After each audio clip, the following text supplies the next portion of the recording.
তারা এইখানে ছাত্রদলের গুন্ডারা সহ শিবির সহ সবাইকে একসাথে তারা হচ্ছে কার্যনে প্রতিটা হলে হলে ছাত্রলীগের যারা নেতাকর্মী আছে তাদের রুম ভাঙচুর করে সেখানে তারা হচ্ছে এই কার্যনে অবস্থান নেয়।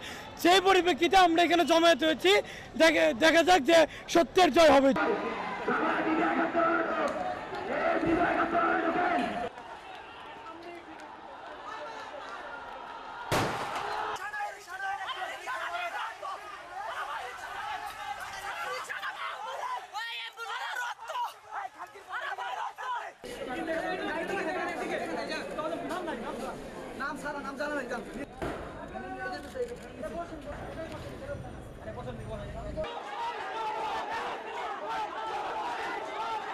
আমরা কোটা যৌক্তিক সংস্কার চাইছিলাম, আমরা আর কিছু চাই নাই। আমি টাকা বাসিক পড়ালেখা করতেছি, পড়ালেখা করার পর 6 বছর পর যদি আমার কোনো জব না হয়, এই যে আমার পরিবারের ভোগান্তি, আমার ভোগান্তি সরকার নিবে?